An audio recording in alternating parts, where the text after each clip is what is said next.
सबसे पहला chapter number system आप लोगों को मालूम होगा। तो आज नंबर सिस्टम का क्लास 1 चालू करेंगे। तो आज नंबर सिस्टम यानी संख्या पद्धति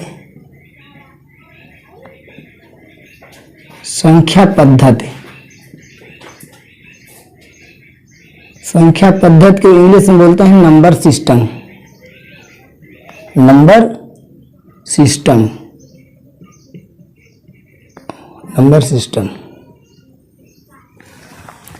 तो नंबर सिस्टम में हम लोग आज सबसे पहले की संख्याएं क्या होती हैं, सभी संख्याओं के बारे में जानेंगे।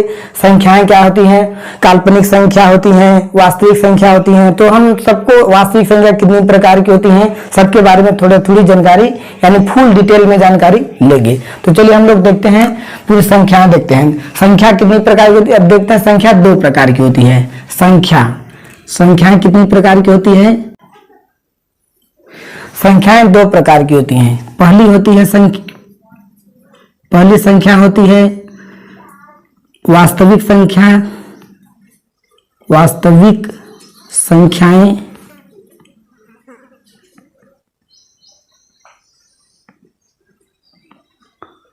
और दूसरी होती है हमारी काल्पनिक संख्याएं।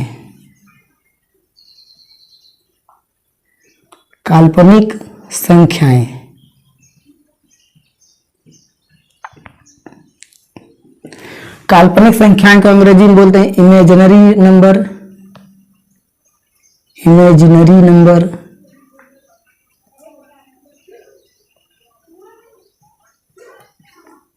और इसको बोलते हैं रियल नंबर। वास्तविक संख्या को बोलते हैं रियल नंबर। तो देखिए, पहले तो संख्याएं को हम उसके नाम से जान जाएंगे कि ये वास्तविक संख्याएं यानी रियल नंबर, यानी जो रियल में नंबर होती हैं, कुछ संख्याएं होती हैं उनको हम वास्तविक संख्या बोलते हैं। और जो इमेजिनरी नंबर यानी काल्पनिक, जिसकी हम सिर्फ कल्पना कर सकते हैं, एक्चुअली में होती नहीं। तो इमेजिनरी नंबर यानी काल्पनिक संख्याएं क्या होती हैं?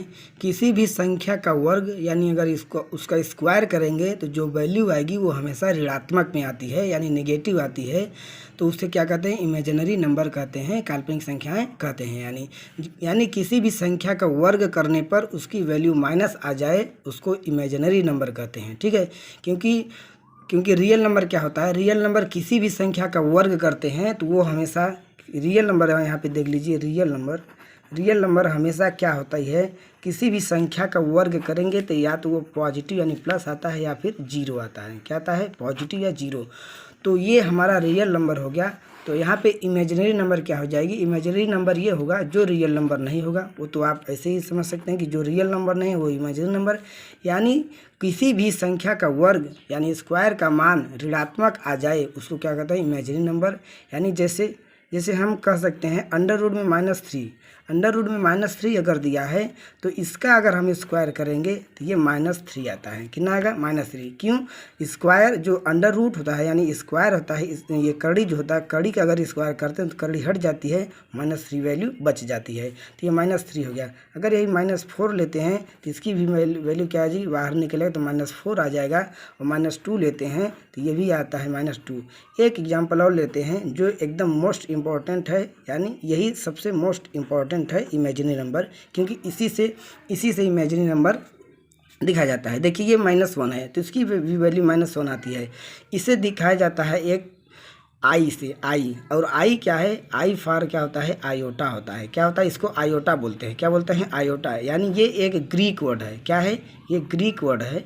ग्रीक वर्ड में इसको आयोटा बोला जाता है। और आयोटा देखने में बिल्कुल आई जैसा होता है, इसलिए इसको क्या बोलते हैं? आई। तो आई की वैल्यू जो होती है यानी आई का स्क्वायर। अब देखिए, ये आई की वैल्यू अगर हमने ले लिया अंडर रूट में -1, तो जब इसका स्क्वायर करेंगे, क्योंकि ये क्या है? इमेजिनरी नंबर क्या है? किसी भी संख्या का स्क्वायर ही माइनस में आ जाए तो क्या हो जाएगा? वो इमेजिनरी नंबर हो जाएगा। तो इसका ये आई की वैल्यू अगर -1 है रूट में तो स्क्वायर करेंगे तो ये रूट हट जाएगा और -1 में वैल्यू आ जाएगी। बाहर आने पे वैल्यू क्या आ जाएगी? -1 में। ठीक है, तो प्राकृतिक संख्या या प्राकृत संख्या, कुछ भी आप कह सकते हैं। प्राकृतिक संख्या या प्राकृत संख्या, इंग्लिश में बोलते हैं इसको नेचुरल नंबर। Natural number. अब देखिए नेचुरल नंबर किसे बोलते हैं, गिनती वाली संख्या को, यानी जो गिनती होती है एक से अनगिनत तक, यानी इनफाइनाइट तक, अनंत तक, उसको बोलते हैं प्राकृत संख्या। यानी जैसे देखिए 1 2 3 4 dot dot dot dot dot आपका अनंत तक, इनफाइनाइट, इनफाइनाइट मतलब अनंत हम लोग लिखते हैं। तो एक से लेकर जब तक खत्म न हो गिनती उसको बोलते हैं उस प्राकृत संख्या यानी नेचुरल नंबर। अब दूसरी हम लोग पढ़ते हैं पूर्ण संख्या। क्या पढ़ते हैं, दूसरी संख्या पूर्ण संख्या। पूर्ण संख्या को इंग्लिश में बोलते हैं, पूर्ण संख्या को इंग्लिश में बोलते हैं होल नंबर। क्या बोलते हैं, whole number. Whole number, whole मतलब पूरा। तो होल नंबर क्या होती है, जो अपने आप में पूर्ण संख्या हो, यानी पूरी संख्या हो। पूर्ण संख्या क्या होती है, नेचुरल संख्या के, नेचुरल नंबर के साथ में जीरो ऐड हो जाता है, यानी जीरो भी अगर ले लेते हैं तो उसको हम पूर्ण संख्या बोलते हैं। यानी पूर्ण संख्या होता है हमारा 1 0 1 2 3 4 डाट डाट डाट डाट आपका अनंत तक, अनंत तक हो जाता है आपका पूर्ण संख्या। अब हम लोग तीसरा पढ़ते हैं पूर्णांक संख्या। तीसरा पढ़ते हैं पूर्णांक संख्या। पूर्णांक संख्या, पूर्णांक संख्या को अंग्रेजी में बोलते हैं integer number. Integer number, integer number. English में मीनिंग थोड़ी गलत हो सकती है, माफ कीजिएगा। पूर्णांक संख्या, पूर्णांक संख्या क्या होता है, पूर्ण संख्या। पूर्णांक संख्या जो अपने आप में पूरी पूरी हो, यानी हम पूर्णांक संख्या दो प्रकार की होती है, धनात्मक पूर्णांक और ऋणात्मक पूर्णांक। तो पूर्णांक संख्या पूर्ण संख्या को लेते हुए 0 1 2 3 अनंत तक, और इधर -1 -2 -3 -4 यानी ऋणात्मक। यानी देखिए पूर्णांक संख्या 0 1 2 3 4 डाट डाट अनंत तक आप ले सकते हैं, और इधर -1 -2 और -3 और -4। यानी कहने का मतलब अब 0 से बड़ी संख्या 1, फिर 2, फिर 3 4 5 6 ऐसे अनंत तक होती हैं, और 0 से छोटी क्या होती है -1, -1 से छोटी -2, -2 से छोटी -3। अगर जिस संख्या में माइनस लगता है वो छोटी संख्या होती जाती है। ठीक है, तो ये हमारा हो गया पूर्णांक संख्या। तो ये माइनस वाले को बोलते हैं ऋणात्मक पूर्णांक, ऋणात्मक पूर्णांक, ऋणात्मक पूर्णांक। अब पॉजिटिव वाले को बोलते हैं धनात्मक पूर्णांक, इसको बोलते हैं धनात्मक पूर्णांक, धनात्मक पूर्णांक। और 0 तो ना तो ऋणात्मक ना तो धनात्मक। ठीक है, तो अब हम लोग पूर्णांक संख्या देख लिए। देखिए कभी कभी क्वेश्चन आता है कि क्या सभी पूर्ण संख्याएं प्राकृत संख्या हैं, तो हाँ, सभी जो पूर्ण संख्या होती है प्राकृत संख्या होती हैं। देखिए पूर्ण संख्या जितनी होती है यानी 0 1 2 3 4 होती हैं, और प्राकृत संख्या सिर्फ 1 से लेकर 40 स्टार्ट होती हैं, यानी पूर्ण संख्या में हमारी प्राकृत संख्या आ जाएंगी। लेकिन अगर क्वेश्चन आएगा क्या सभी प्राकृत संख्या पूर्ण संख्या होती हैं, तो ये गलत है। सभी प्राकृत संख्या पूर्ण संख्या नहीं होती, क्योंकि प्राकृत संख्या में 0 नहीं होती और पूर्ण संख्या में 0 होती है। इसी प्रकार आप क्या सभी पूर्णांक संख्या प्राकृत संख्या है, तो ये भी बात गलत है। हाँ, सभी प्राकृत संख्या पूर्णांक संख्या हो सकती हैं, लेकिन सभी पूर्णांक प्राकृत नहीं हो सकती हैं। नीचे वाली संख्या जो है वो पूरे ऊपर वाली में नहीं आ सकती, लेकिन ऊपर वाली नीचे में आ सकती है, इसलिए हम सीरियल से लिखते चले जा रहे हैं। अब चौथा संख्या हमारी हो गई पूर्णांक संख्या। पूर्णांक संख्या के बाद हम लोग पढ़ेंगे, पूर्णांक संख्या के बाद पढ़ेंगे हम लोग परिमेय संख्या। क्या पढ़ेंगे, परिमेय संख्या, परिमेय संख्या। परिमेय संख्या को बोलते हैं इंग्लिश में rational number, rational number, rational number. अब देखिए परिमेय संख्या क्या होती है। परिमेय संख्या आप लोग पढ़े भी होंगे, क्लास 10 में अच्छे से पढ़े होंगे। और परिमेय संख्या होती है कि जिस संख्या को हम P/Q के रूप में लिख सकते हैं, यानी भिन्न के रूप में लिख सकते हैं। हाँ, एक शर्त उसमें होती है कि नीचे जो होता है हर जो होता है वो 0 नहीं होना चाहिए। यानी परिमेय संख्या होती है कि जिस संख्या को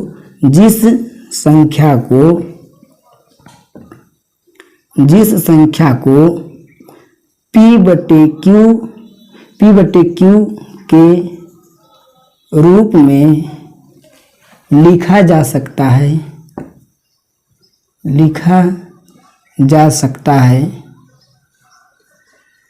उसे परिमेय संख्या बोलते हैं। लेकिन परंतु q is not equal to 0। जिस संख्या को p बटे q के रूप में लिखा जा सकता है उसे परिमेय संख्या कहते हैं, लेकिन q का मान 0 नहीं होना चाहिए, यानी हर जो है नीचे 0 नहीं होना चाहिए, क्योंकि नीचे 0 हो जाता है तो हम उस संख्या को भाग नहीं कर सकते, अनडिफाइन हो जाता है। तो जैसे एग्जांपल देखते हैं, जैसे 1/2, देखिए ये p है, ये q है, और q नीचे 0 नहीं है, इसलिए ये परिमेय संख्या। 1/2, 3/2, 5/7, 8/15, कुछ भी भिन्न वाली संख्या सब परिमेय संख्या होती हैं। और मान लीजिए यहाँ पे 7 है, 8 है, 9 है, 15 है, ये सभी भी परिमेय संख्या हैं। क्यों? आप कहेंगे कि अब 7 में p बटे q के रूप में इसे नहीं लिखे हैं, ये तो सिर्फ p है, q कहाँ है? तो कोई भी संख्या अगर होती है उसमें नीचे हम 1 लिख सकते हैं, क्योंकि नीचे का 1 से भाग देने से कोई परिवर्तन नहीं होता है, यानी नीचे ऑलरेडी 1 रहता है, q का मान 1 रहता है किसी भी संख्या में, इसलिए वो परिमेय संख्या कहलाती हैं। और माइनस में भी होती हैं, जैसे -5, -3, -18/5 ETC, सब ये सब परिमेय संख्या होती हैं। ठीक है, जिसको भी आप परिमेय संख्या, जिस भी संख्या को p बटे q के रूप में लिख सकते हैं, भिन्न के रूप में लिख सकते हैं, उसे हम परिमेय संख्या कहते हैं। ठीक है, अब हम लोग देखते हैं अगला 5वां संख्या, अपरिमेय संख्या। क्या बोलते हैं? अपरिमेय संख्या।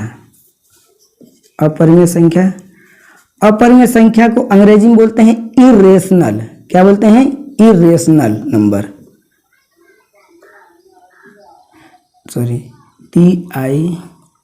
इरेशनल नंबर यानी अपरिमेय संख्या। अपरिमेय संख्या किसे बोलते हैं?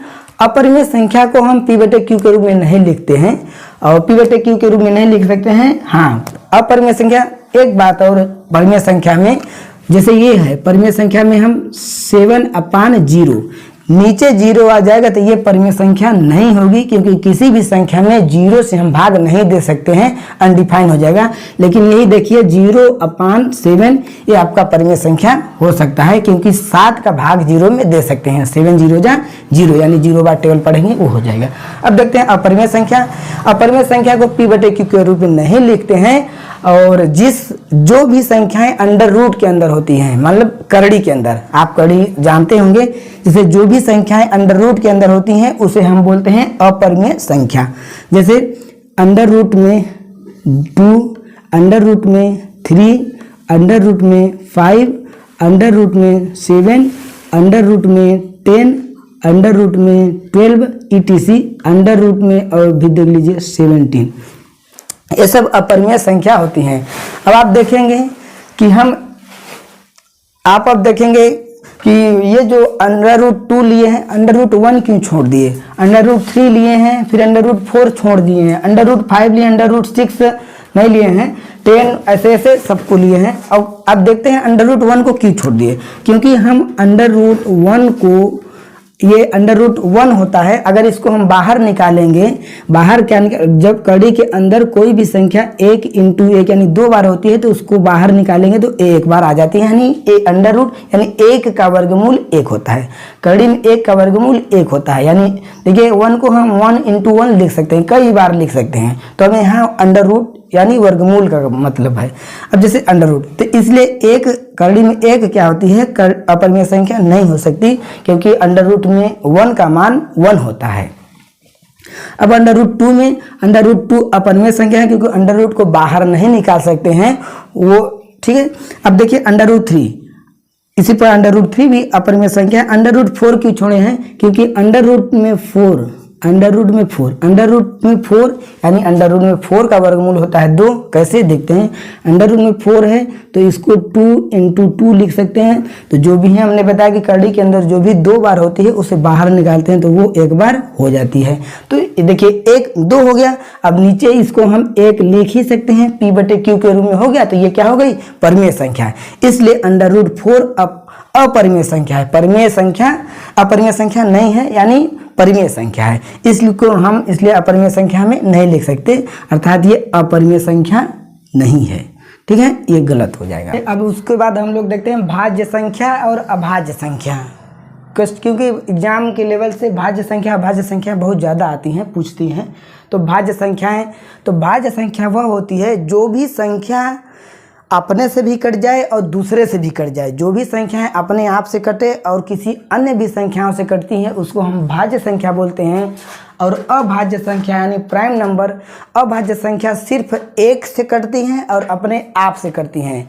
अभाज्य, ध्यान दीजिए, अभाज्य संख्या सिर्फ केवल और केवल एक से कटेंगी और स्वयं अपने आप से कटेंगी, उसको अभाज्य संख्या बोलते हैं, दूसरे और किसी से नहीं कटती हैं। तो देखिए भाज्य संख्या यानी भाज्य संख्या नहीं जिसको हम विभाजित कर सकते हैं। तो भाज्य संख्या देखिए जैसे क्या होती है भाज्य संख्या।